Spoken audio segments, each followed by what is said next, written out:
Primeira pergunta é para o Hércules. Vem de Vanderleia, uma pergunta que me chega aqui pelo YouTube, feito há poucos minutos. Hércules, qual é a diferença de prova e expiação?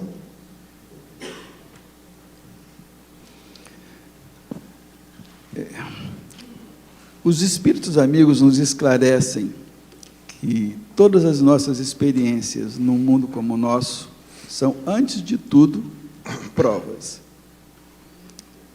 Todos nós estamos sendo experimentados, estamos vivendo experiências para descobrir nossas limitações, aquilo que tem dificultado o nosso progresso, e encontrarmos os meios de superação dessas experiências. Muitas vezes, quando falamos de provas, imaginamos que é Deus nos tomando contas para que nós provemos para o Pai. Mas, na verdade, o que o Pai procura nos fazer é que nós consigamos demonstrar para nós mesmos aquilo que já podemos fazer, para que não nos acomodemos, porque o Pai sabe quem somos, o Pai sabe o que podemos, né? Não temos condição de decepcionar a Deus, de enganar a Deus, né? Então, as provas são de modo a nos libertar de nossa ignorância de nós mesmos e desenvolvermos nossos potenciais. A expiação é uma prova também, mas é uma prova mais grave, que tem o intuito de expurgar, que é o sentido da palavra expiar, né? Expurgar significa buscar a pureza, tirar o que está enfermando. Então, quando você faz, como os antigos faziam, uma drenagem, né, de um tumor, você está expurgando, você está tirando. Quando você faz uma limpeza orgânica, você está expurgando. Nossa alma, nosso espírito, acumula energias ao longo do tempo, em função de suas experiências equivocadas, faz quadros de congestão espiritual, energética, que passam muitas vezes para outras encarnações e para o futuro, na condição de, como que traumas. Nós não nos recordamos muitas vezes, mas acumulamos essas energias. Então, as experiências de natureza expiatória visam nos levar a um confronto com esse processo, numa situação semelhante ao que os terapeutas chamam de catarse.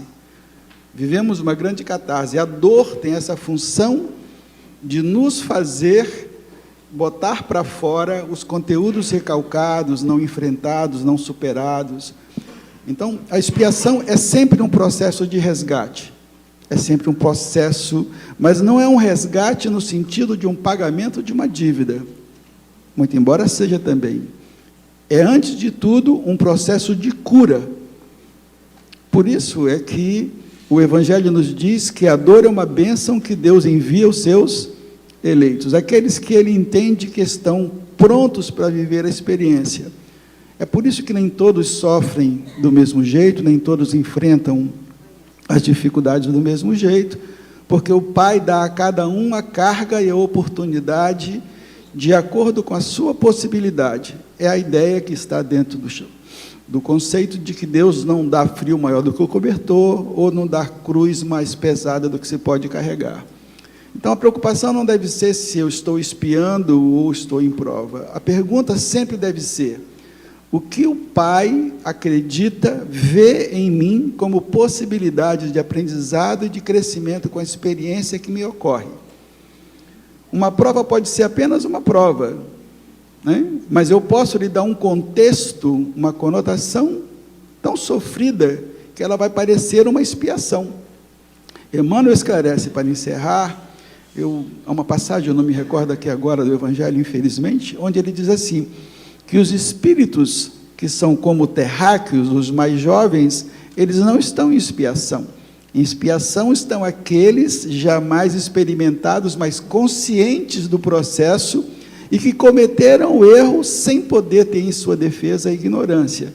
E por conta disso, eles acabam carregando essas questões mal resolvidas. Então, agradeçamos sempre a Deus, sem temor, se é prova ou se é expiação. O importante é agradecer a Deus pela oportunidade que Ele nos oferece de crescermos e de nos melhorarmos na superação por meio dessas lutas.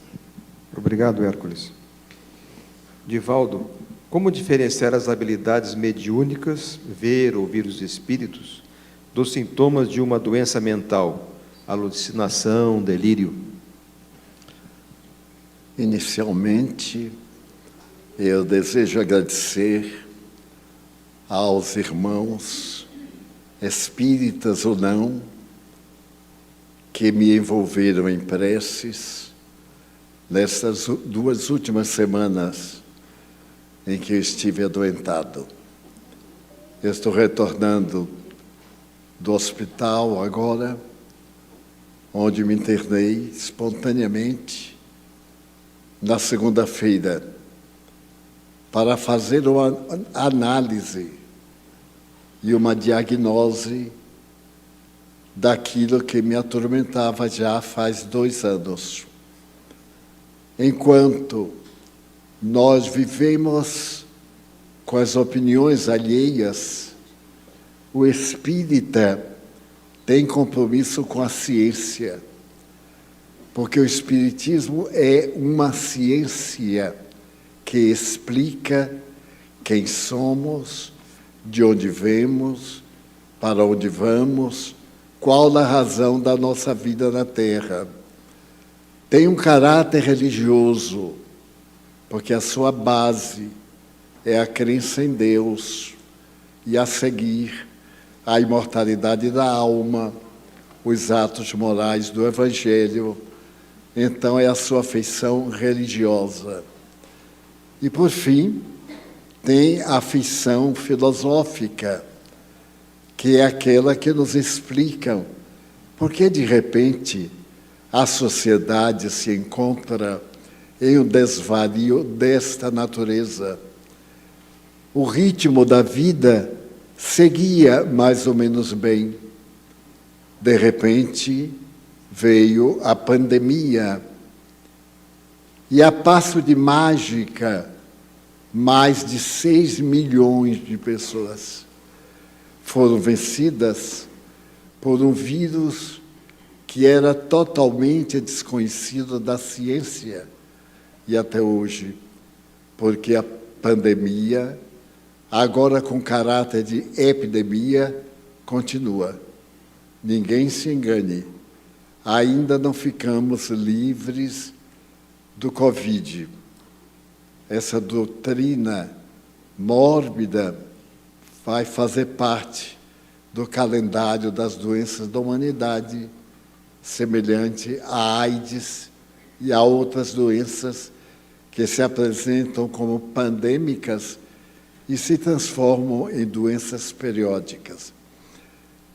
Então, como eu estive fora, por absoluta impossibilidade de estar presente, eu agradeço os que tiveram a gentileza de orar, porque nós espíritas, particularmente, oramos e acreditamos profundamente na prece.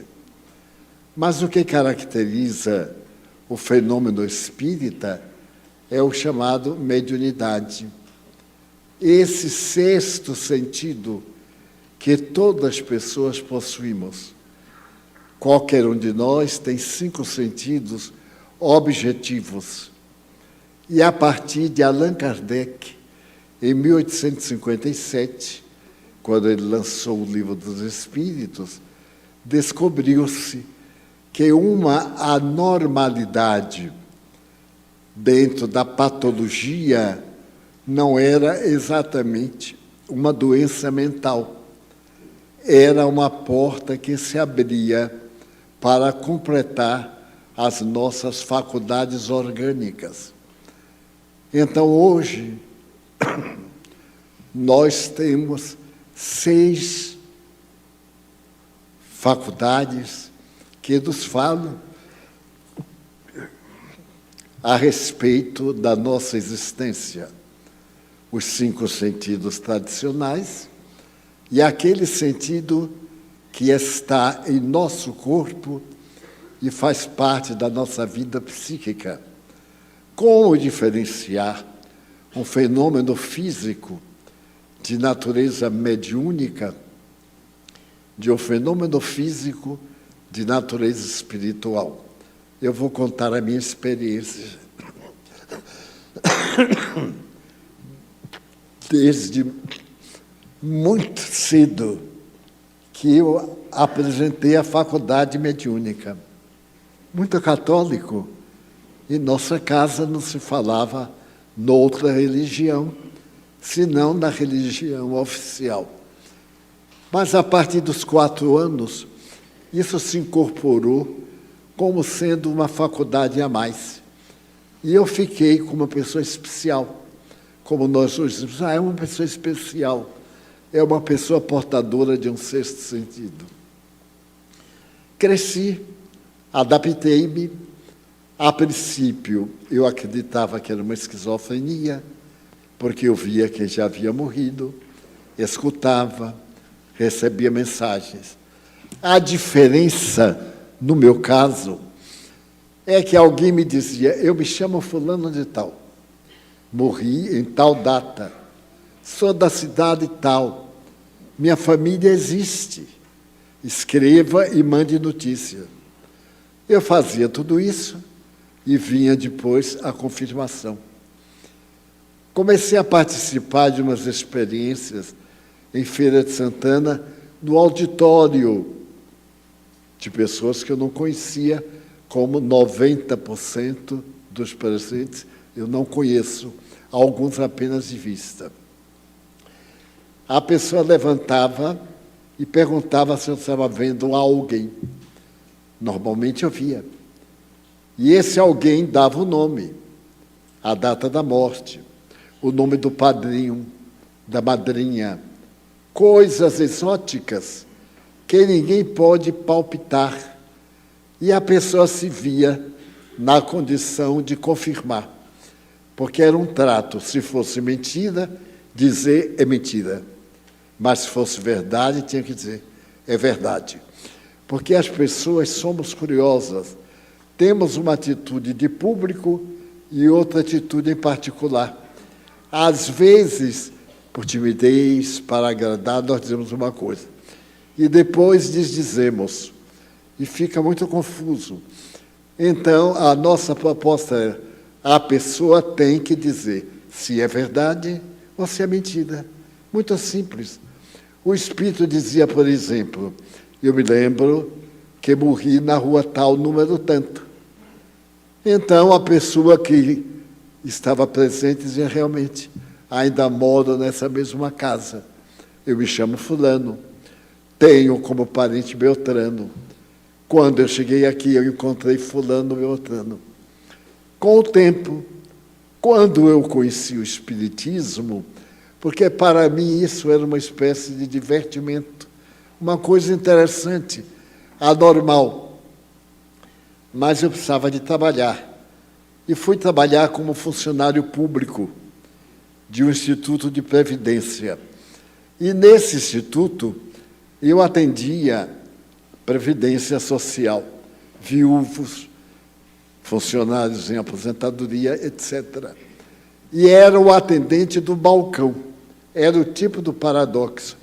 Porque eu estava trabalhando normalmente, à máquina.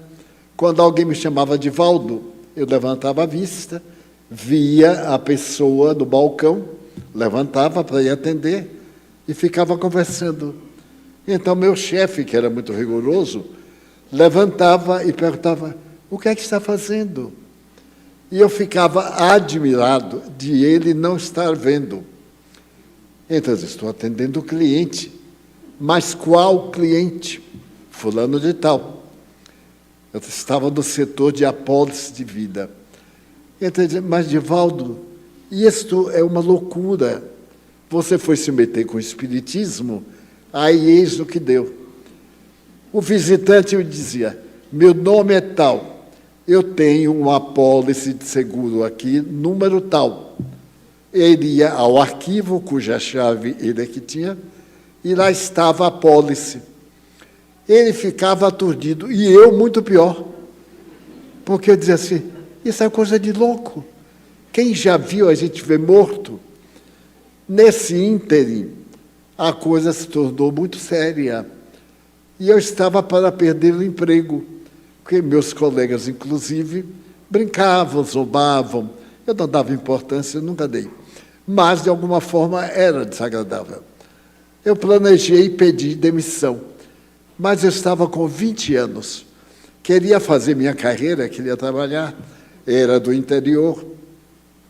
Uma colega minha, Georgeta Borges, a família ainda mora na Avenida Angélica. Então me disse, Di, você vê? Eu digo, Georgeta, você acha que eu vou me dar ao ridículo de dizer uma coisa para ser levado em conta negativa? Ela acreditou em mim. Ela disse, vamos fazer o seguinte, quando chegar alguém do balcão e te chamar, você então olha para mim. Se for gente daqui da terra, eu. E se não tiver ninguém, somente nós dois sabemos. E assim você se libera dessa agonia.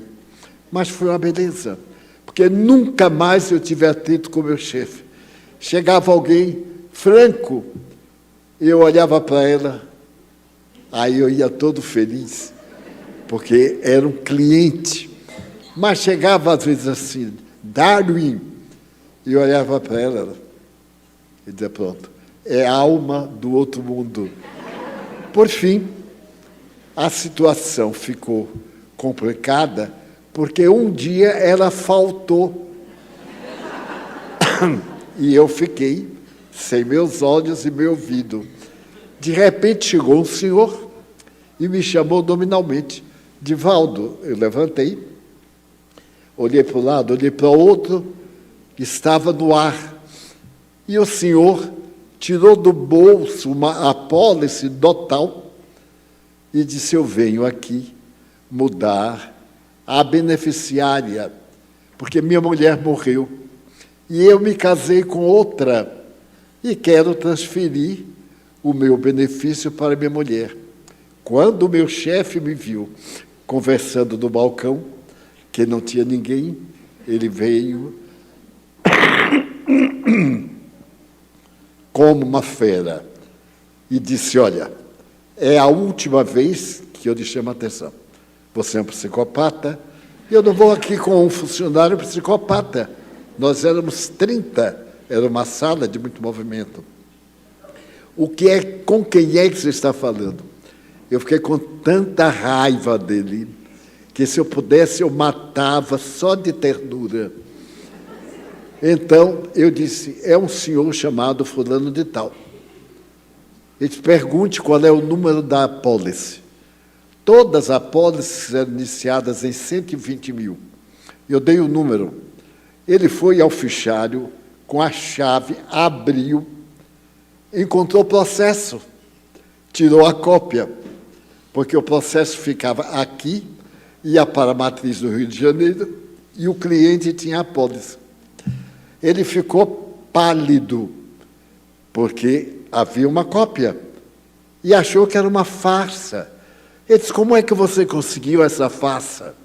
Aí eu fui para a brutal, eu tinha 22 anos, eu disse que farsante era a mãe dele, assim, coisas suaves, né?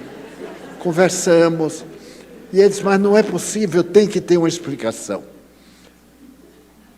Eu disse, você pergunte o que quiser. Eu estou com a apólice aqui, pergunte. Ele então perguntou, como é o nome da beneficiária? Eu li. Aí o Espírito me disse, ela morreu. Por uma questão de afetividade, eu me casei com uma irmã dela e quero dar o nome para substituir. Eu digo que tem mais. Ele quer, o homem, substituir. Disse, mas ele já morreu, porque tinha ali o atestado de óbito para poder pagar o seguro. Eu aí fiquei mais embaraçado. Ele disse, então é loucura mesmo. Ele disse, nós vamos resolver isso agora. Eu vou lhe mandar ao médico.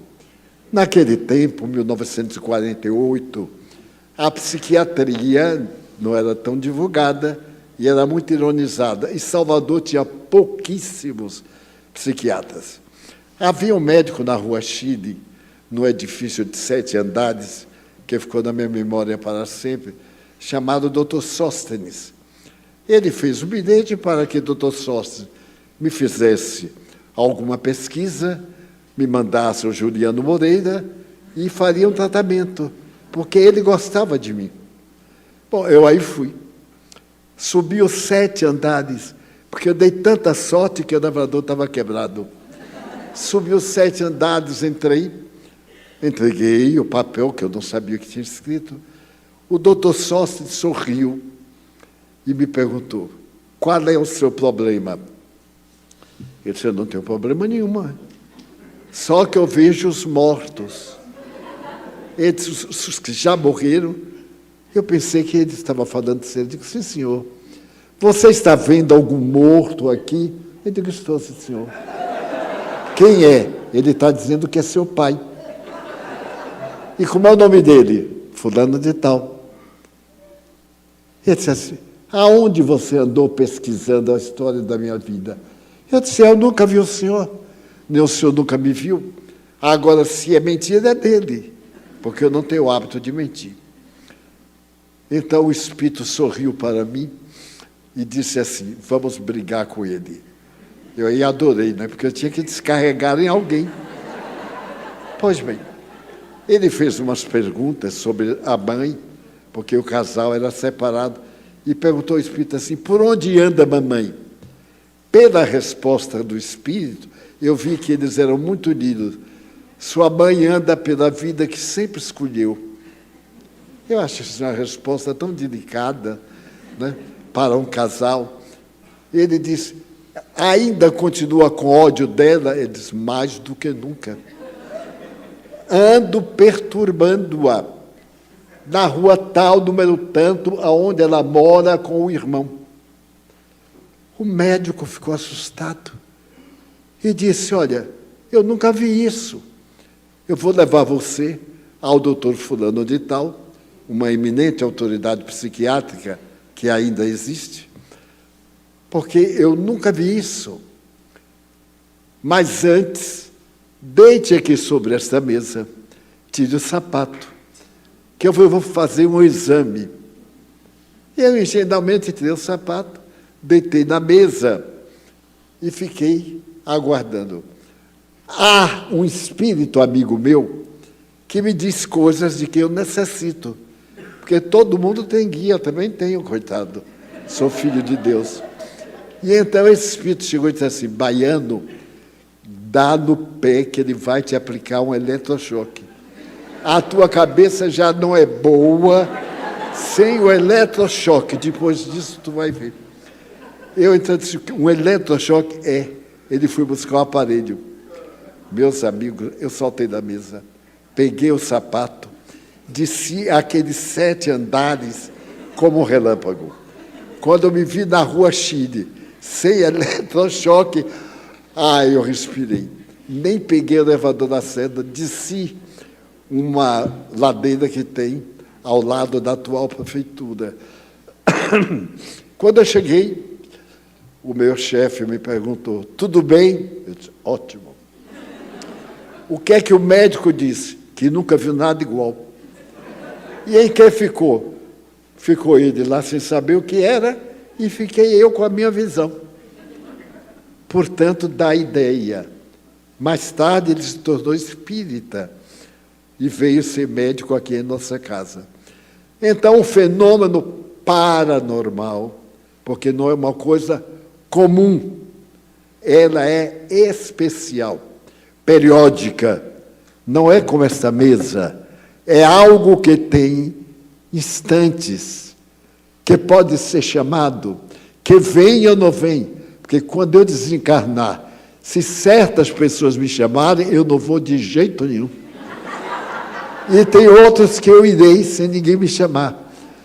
Desta forma, o fenômeno de natureza esquizoide, de natureza psicopata, tem outras características.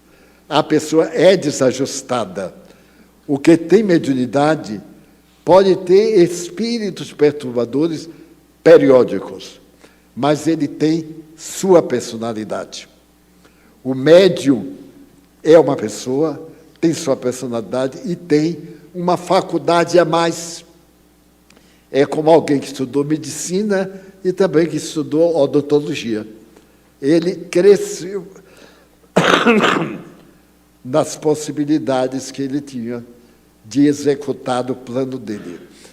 Nos fenômenos patológicos, todas as comunicações são perturbadoras, zombeteiras, histrionas, procurando diminuir a pessoa, ou exaltá-la, elevá-la a uma posição sem sentido, fazer que esse indivíduo tenha uma exaltação de personalidade, como se for o que não é.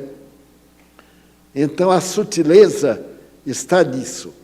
Mas o patológico não tem momento de paz, e o médium tem. O médium tem crises, períodos em que ele é açoitado pelos espíritos, mas ele tem os seus períodos de paz para orar, para pensar, para agir. E algumas esquisitices. No fenômeno de natureza psiquiátrica, ele é esquisito.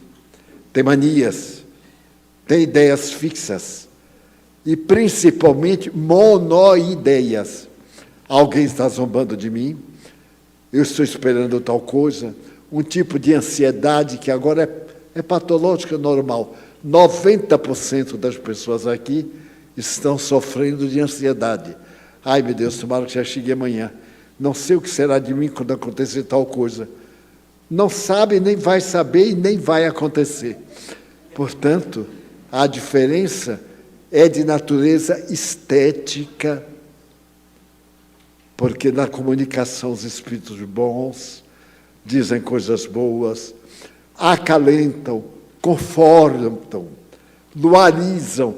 A pessoa está passando mal, então o espírito vem, tranquiliza, dá uma noite de harmonia, coloca pessoas gentis.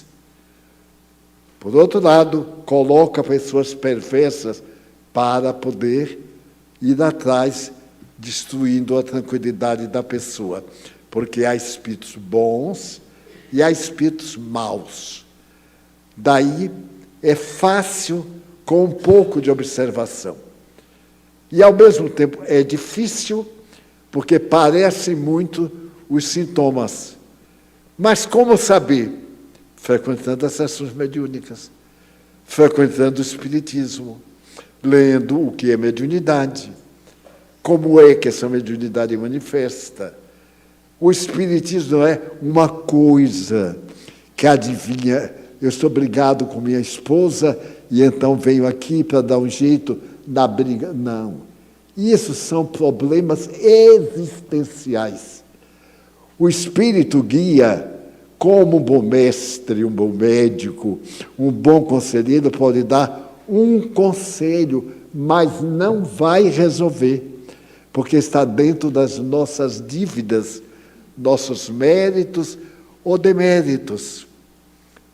Daí é interessante ter bem em mente que esta ciência, como o Espiritismo, produz uma sensação de identidade com Cristo, de ternura com a caridade, de amor com as criaturas humanas, que nos faz, mesmo nos momentos mais difíceis, pessoas plenamente felizes, com dificuldades, com desafios, porém, perfeitamente felizes.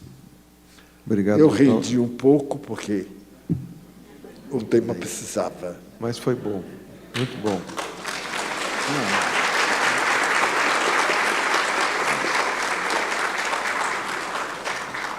Hércules, uma pergunta aqui do YouTube, a Rosângela.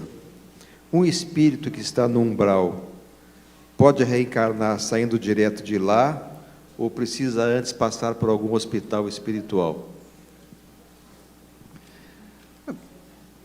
O bom senso diz que pode, poder pode, não deve ser comum, né? Já que a encarnação se constitui numa experiência de crescimento, de transformação, de enfrentamento. Então, alguém que está no que, de maneira geral, costumamos chamar de umbral, pressupondo zonas de maior sofrimento, muito embora o umbral seja uma faixa bem mais extensa, é alguém que precisa se ajustar, se adequar a um processo.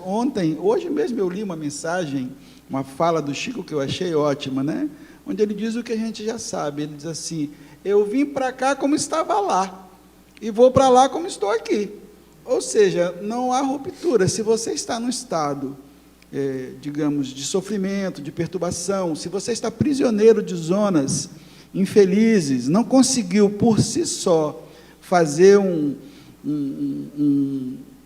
esforço de superação, como a história que todos devem conhecer de André Luiz, no filme, foi bem apresentado. Ele passa muitos anos, e naquele período ele não conseguiu sair daquele quadro, ele estava prisioneiro dentro de uma espécie de pesadelo, dentro da realidade que ele sustentava.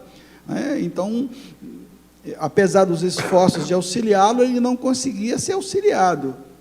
Mas, a partir do momento em que ele se abriu, em que ele mudou a sua frequência, em que ele lembrou da mãe, conseguiu lembrar da mãe, conseguiu lembrar da prece, e ele ora, ele muda a sua janela. E aí, com ele, aconteceu aquilo que Jesus já procurou nos ensinar quando esteve entre nós, e os amigos, traduzindo Jesus, nos ensinam: Deus está sempre diante de nós. A questão é quanto nós estamos abertos diante de Deus. Na hora que ele se abriu, houve uma mudança substancial, ele se colocou em condições de ser auxiliado, mas André Luiz, se fosse reencarnar naquele instante, com certeza ele não iria conseguir viver uma experiência estruturada, adequada. Então, ao ir para nosso lar, ele passou por todo um processo, e a história conta bem a dificuldade dele para se libertar da fixação egóica do médico, que esteve entre nós, para que se transformasse no grande trabalhador que ele vai se transformar. Então, poder pode, e muitas experiências os espíritos nos contam, alguns casos, alguns espíritos são internados mesmo na carne, de uma maneira emergencial, numa situação muitas vezes transitória, saindo diretamente de zonas, sem um preparo. Mas o objetivo, nesse caso, é uma espécie de, digamos, de choque, onde a pessoa vive uma experiência, possivelmente uma experiência de bastante transtorno, de bastante dificuldade,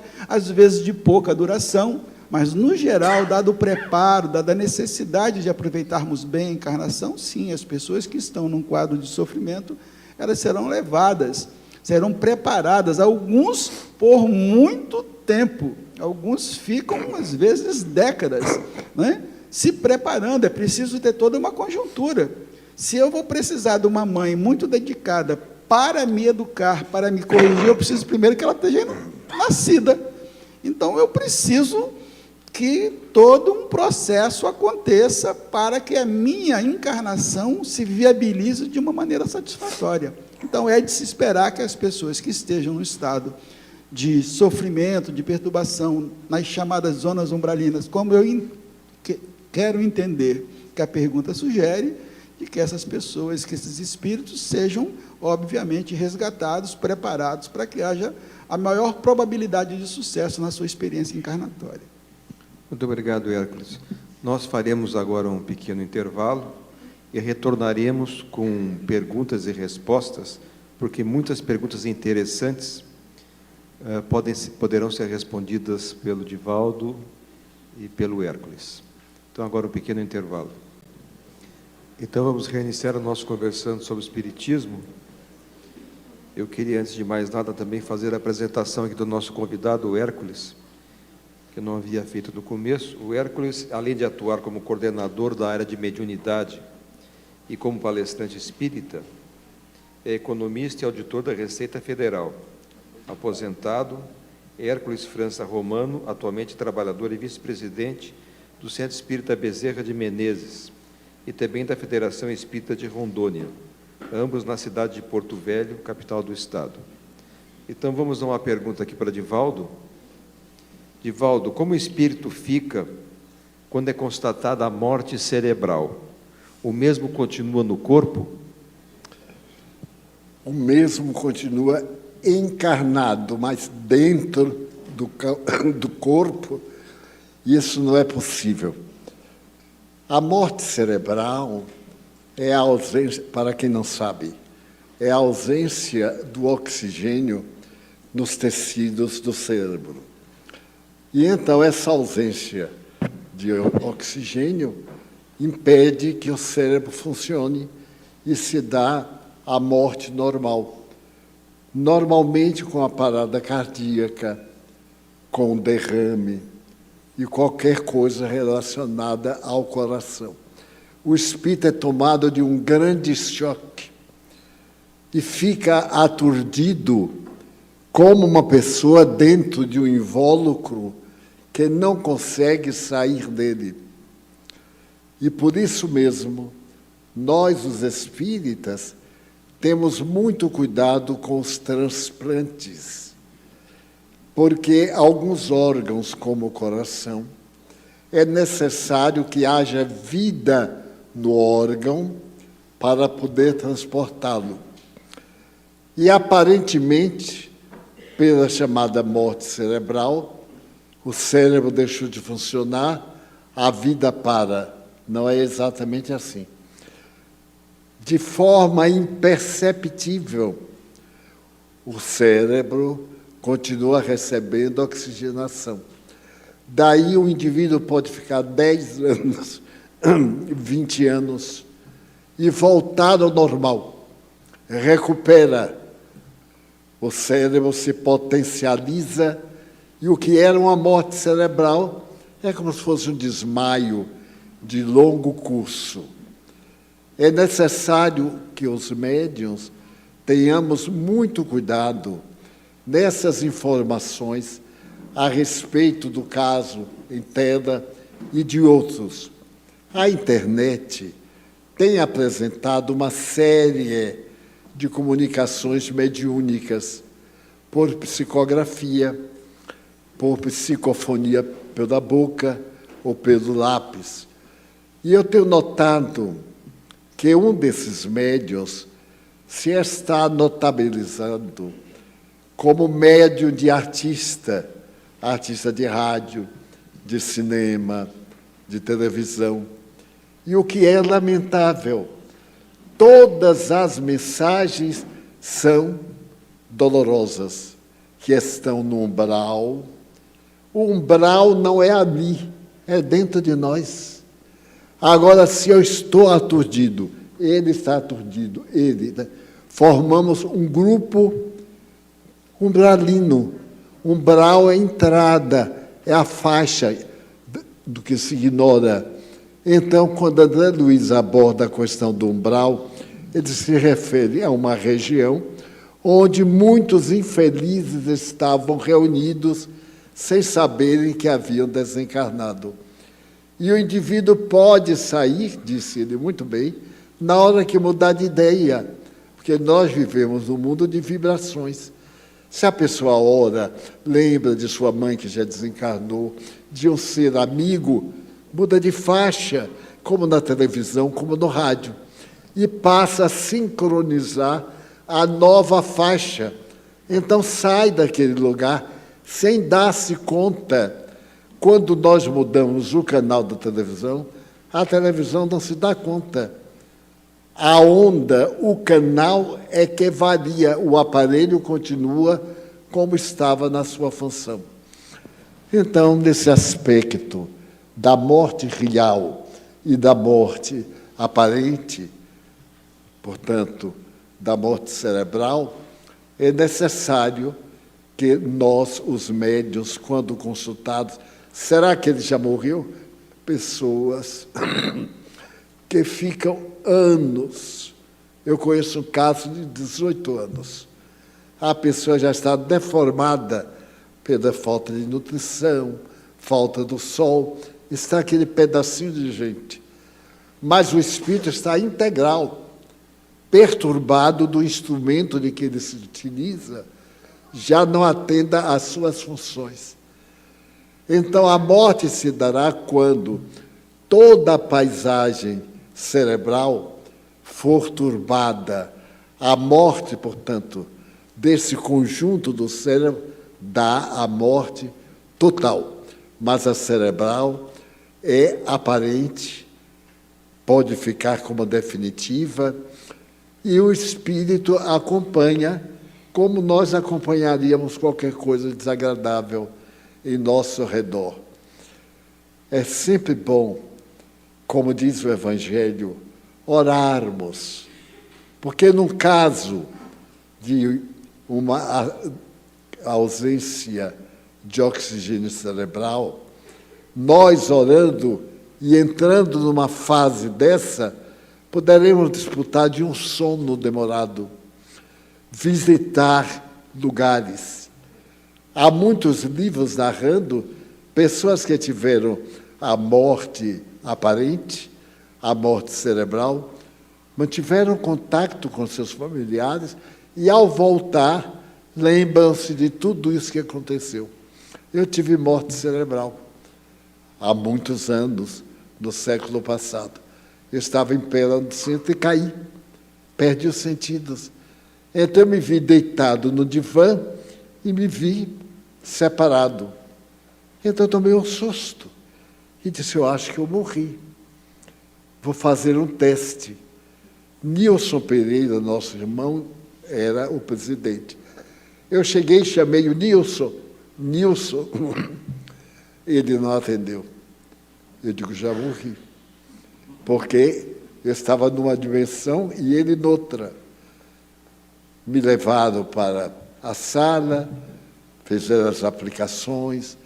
Eu fui assistido por um cardiologista excelente, que me deixou em ótimo estado até hoje. Mas eu me lembro de tudo que se passou. Porque naquele momento que eu me senti fora do corpo, eu digo, é a hora que o meu guia espiritual, Joana de Ângeles, vem conversar comigo. E fiquei esperando que ela viesse me dizer qualquer coisa, para onde eu ia, para onde eu ia. E não veio. Veio minha mãe, que já era desencarnada. Quando a mãe apareceu, eu disse assim, ué, o que é que está acontecendo? Ela disse, os guias espirituais estão examinando se você fica ou se você volta. Eu disse, mãe, que mãe é esta? Eu quero voltar. Quem já viu ficar para fazer o quê? Vá lá interferir a meu favor. Eu sei que ela foi. Dentro de uns 5 minutos, ela voltou sorrindo e disse, Di, você teve agora um auxílio, vai demorar-se. Os bons espíritos disseram que você vai ter um bom período de vida. Eu aí perguntei, quantos anos? Porque a gente é afobadinho. Ela disse, não disseram, mas disseram que você vai ter uma moratória. Mas naquele momento, entre minha mãe, eu olhando, o povo chorando, eu sempre digo que essa questão de chorar enterro é muito relativa. Às vezes a gente está chorando de contente porque a pessoa morreu. E a gente se viu livre desse, eu estou livre. E chora de alegria. Eu digo, será que estão chorando porque eu morri de alegria? Fiquei pensando. Mas nesse ínterim, eu perguntei à minha mãe, eu digo, o que é que eu tenho que fazer? Vai ficar, porque a sua tarefa no mundo ainda não terminou. Ela foi prolongada e você vai ter um período muito grande. Então, eu fiquei muito feliz e daí eu tirei muitas conotações. Aprendi a desligar do corpo, fazer viagens astrais, desdobramento da personalidade, porque tudo isso a gente aprende. Não tem nenhum mistério, nem milagre, nem é uma coisa santa, nem é uma coisa mística. É um fenômeno comum. Pode haver nada pior do que esse telefonezinho, pois os funcionários lá da mansão, que são analfabetos, sabem mais do que eu.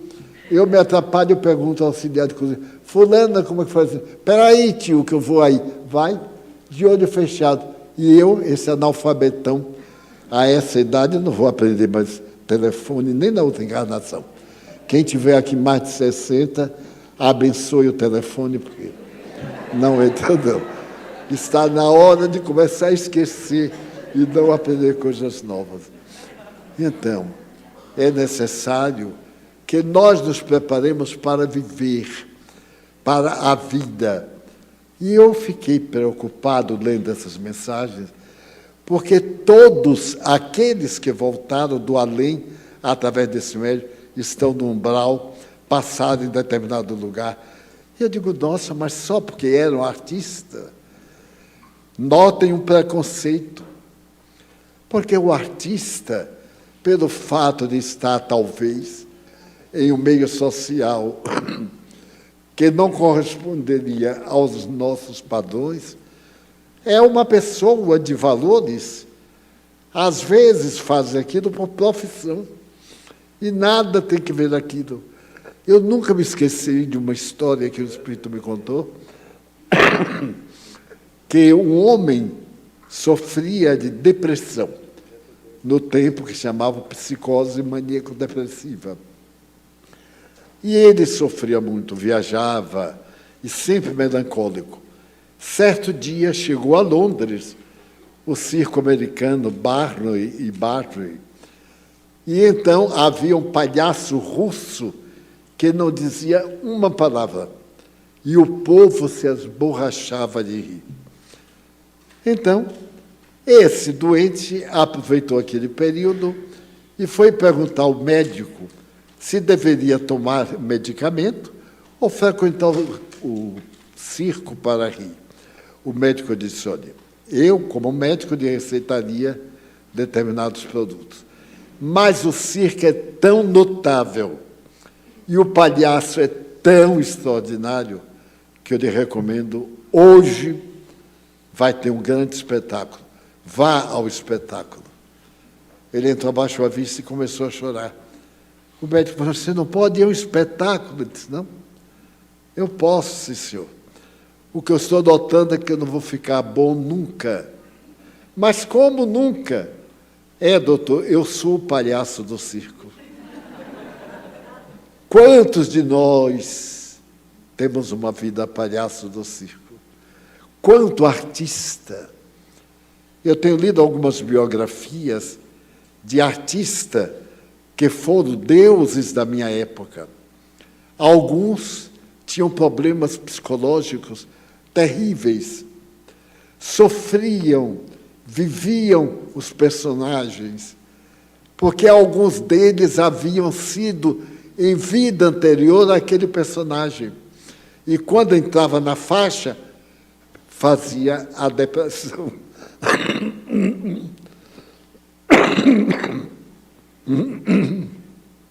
Então, um dos primeiros efeitos da mediunidade é a discrição. Nada de exibir mediunidade. Olha, eu vi o Espírito com você. Eu estou vendo o Espírito com você. Há pessoas que têm essa mania. Você tem 3 obsessores. Eu tenho uns 30. Fora daqueles que são meus amigos, que também ajuntam. A nossa missão é alegrar, despertar para a vida, mostrar que a morte não é essa tragédia, é uma porta que se abre na direção da vida espiritual. As paisagens do mundo espiritual, as promessas que Jesus fez simbolicamente da vida real são de uma beleza incomparável. E a nossa vida fica preenchida sem o tal vazio existencial. Quantas pessoas me dizem, o meu vazio existencial. Esse vazio existencial, fala Viktor Frankl, o grande psiquiatra austríaco, é a razão da depressão, uma das razões, da ansiedade, do desequilíbrio. Nós temos que encontrar um objetivo para a nossa vida. Nem que seja como fazem os macacos, catar piolho no outro. É uma meta. O que é que você está fazendo? O meu trabalho. O trabalho é grandioso não pela aparência, mas por aquilo que desenvolve em nós, pelo sentido de grandeza. O trabalho pode ser mínimo, mas de uma grandeza impressionante. Havia aqui no nosso centro uma senhora que nos apareceu jovenzinha e me disse: olha, tio, eu não tenho ninguém na vida. Ela deveria ter uns 30 anos, eu deveria ter uns 40. Então, o senhor pode me arranjar um emprego? Eu disse: minha filha, nós não podemos pagar, porque aqui todo o trabalho é gratuito, não podemos trabalhar. O senhor me daria casa e comida? Eu digo: e o que for mais necessário. Mas me parecia que ela não era muito certa, porque tinha um tique nervoso. Eu disse: vamos experimentar. Faz assim, você é minha irmã. E veio para a casa de seu irmão pobre, tão pobre como você. Na hora que eu tiver, atende, na hora que não tiver. E ela não faltava uma reunião. Ela tomava conta do cenáculo. Eu dava material para distribuir, revistas, jornais. Tornou-se uma pessoa encantadora. Um grande número que a conheceu, ela se chamava Paula, tem por ela uma ternura pela gentileza, pela bondade e por aquele carinho que tinha em dar os jornais espíritas.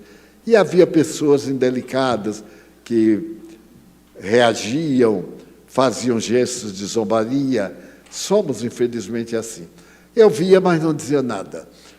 Ela foi crescendo, passou a ter responsabilidade, passou a perceber os espíritos, porque ela mudou de onda mental. Mas chegou o momento e desencarnou, com 60 anos. Quando ela adoeceu, à noite, ela mandou me dizer que amanhã estaria morta, que ela recebeu uma revelação. E, de fato, no dia seguinte, às 7 da manhã, tranquilamente deitada, ela morreu. Bom, eu senti muita falta, muita saudade, muito carinho.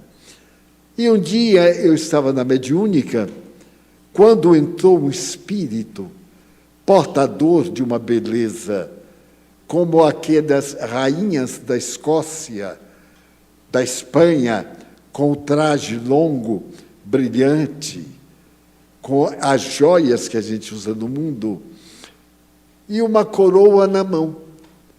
Ela entrou assim, eu fiquei deslumbrado, e digo: meu Deus, mas eu conheço. Ela chegou e disse assim: ei, tio, está lembrando? Eu sou Paula. Ela havia sido de uma reencarnação próxima, na Escócia, uma princesa de mesmo. E a vida política tornou-a infeliz com a Irlanda. E houve um movimento de guerra, de dificuldade de relacionamento, e ela, perante as leis divinas, ficou marcada como responsável. Ela morre como princesa, reencarna como uma pessoa humilde, que não tem ninguém, que ninguém dá importância, purifica-se e volta à sua posição de espírito nobre.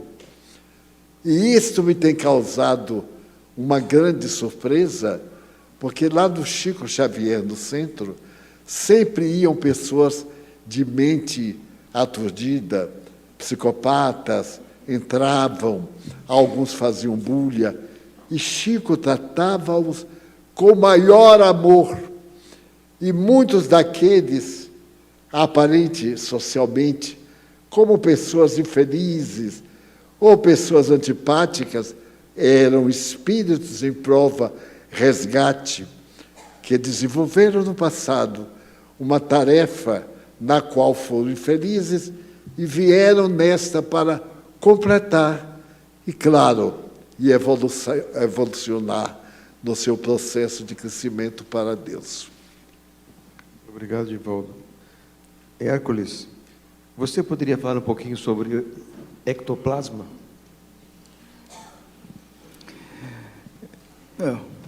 O que a gente pode pensar em questão de ectoplasma é o que os pesquisadores nos apresentam, os espíritos nos explicam, né?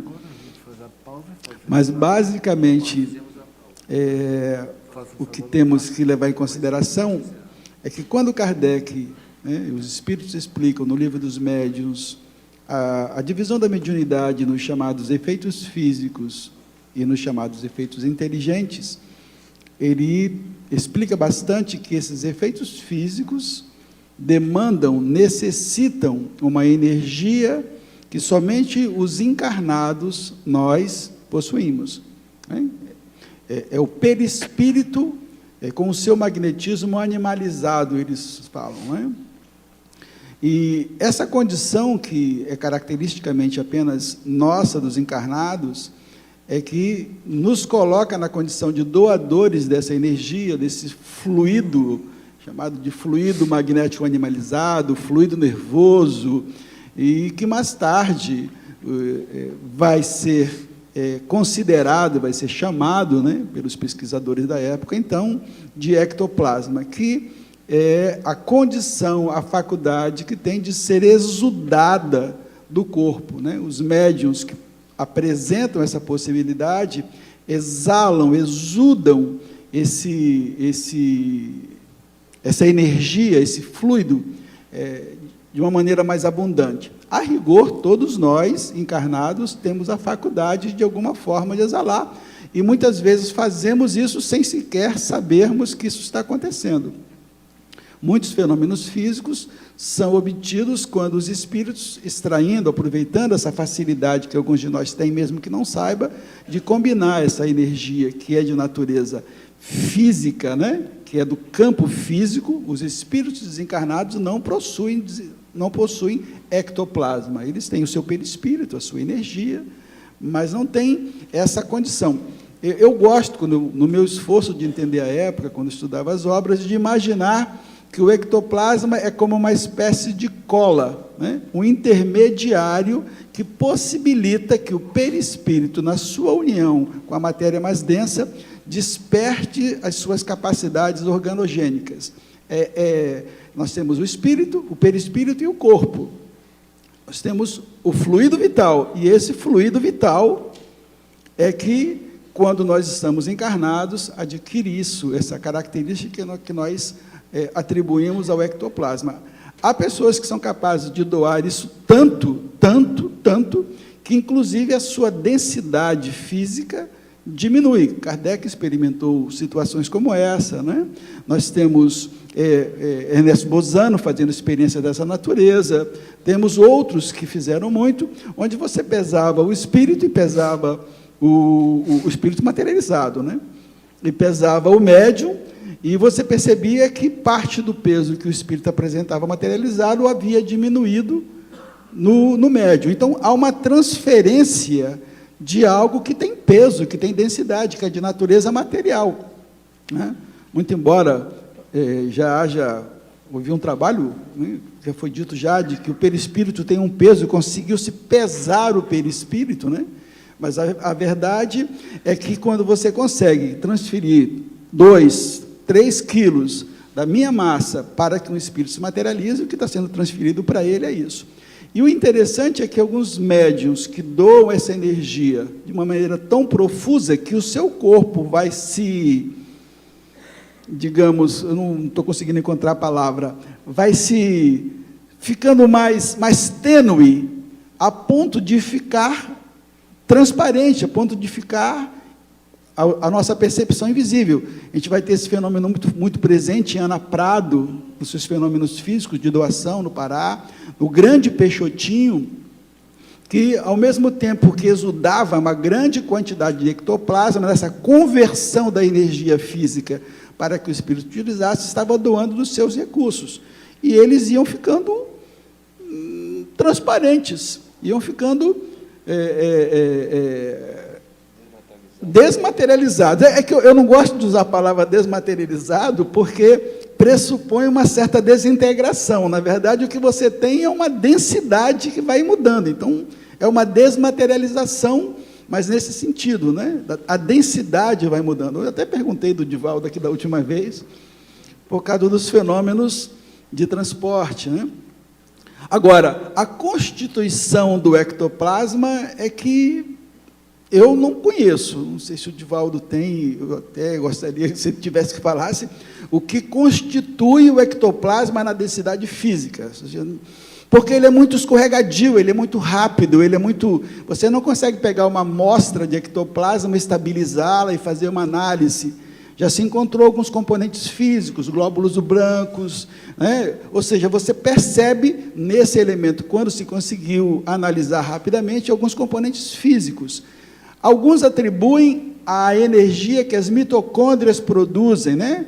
O chamado ATP, ADP, mas a verdade é que, cientificamente falando, não se tem uma solução final. O que importa é que o ectoplasma é algo que nós possuímos, os espíritos encarnados, graças à nossa conexão com a dimensão física que o corpo oferece.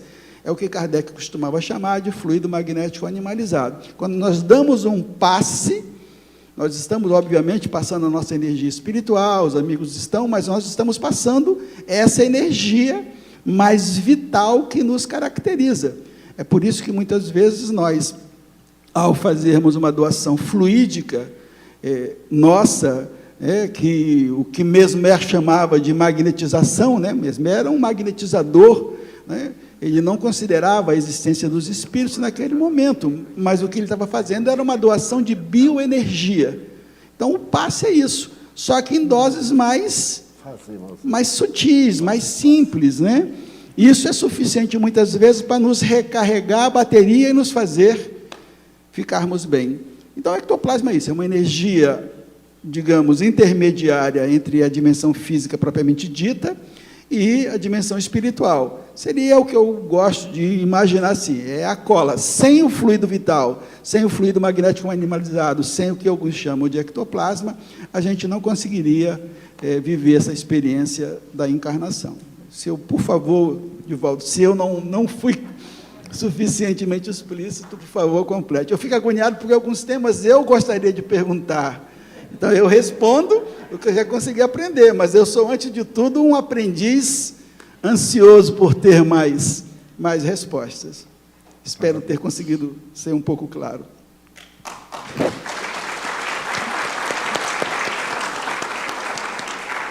Muito obrigado, Hércules. Nós vamos agora dar o prosseguimento da nossa reunião.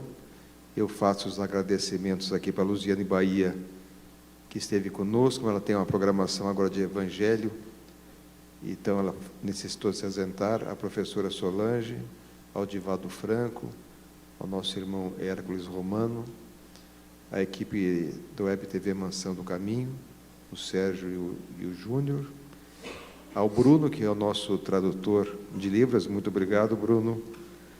Né?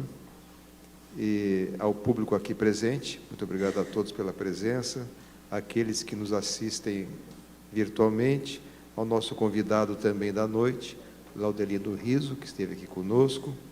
Eu passaria agora a palavra para o nosso irmão Hércules se despedir do público aqui presente e daqueles que nos assistem remotamente, Hércules. Bom, antes de mais nada, já com saudades, né?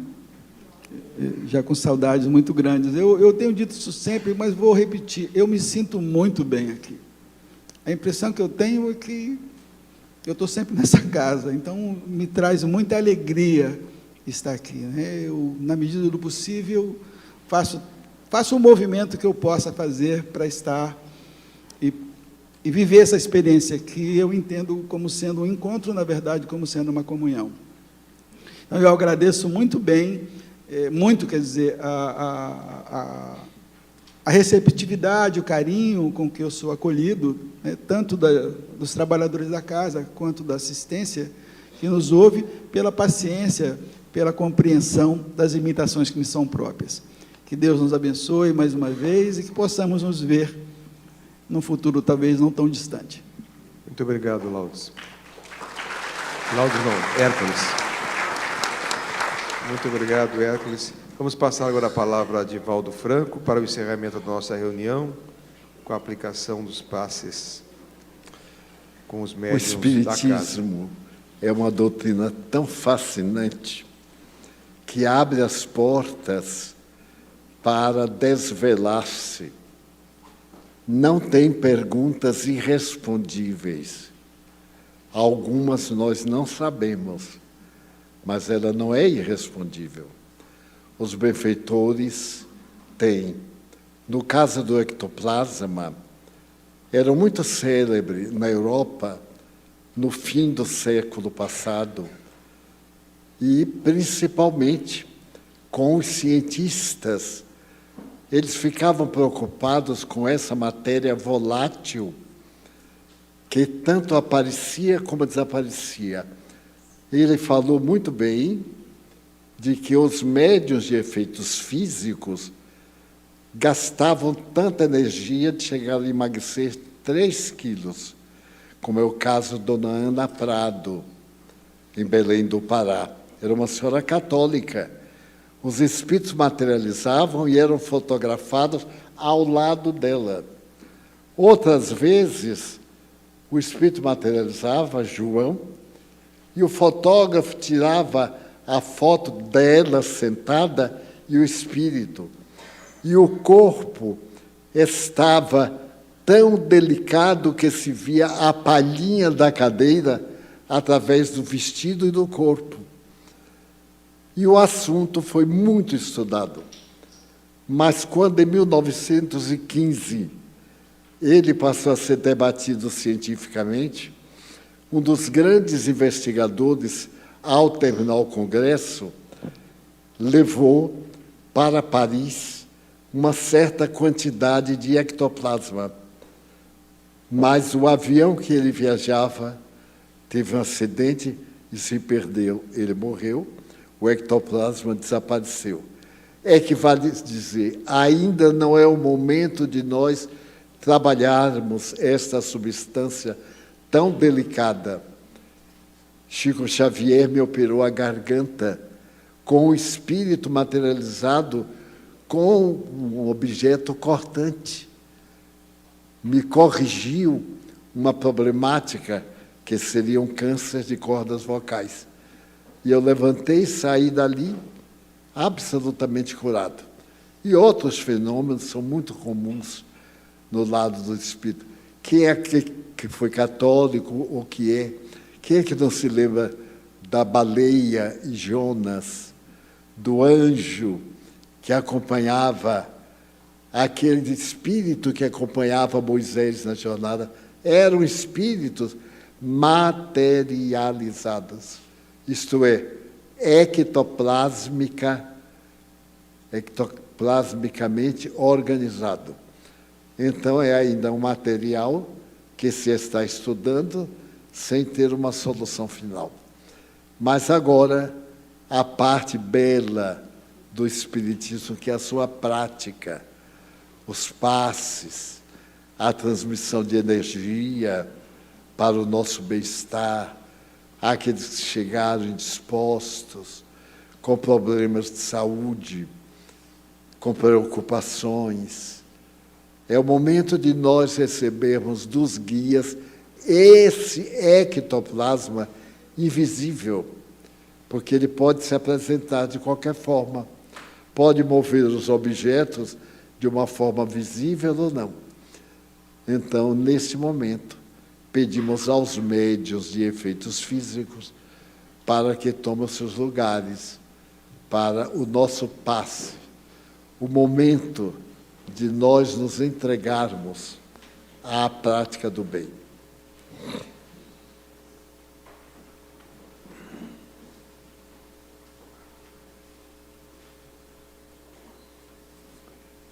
Jesus, amigo,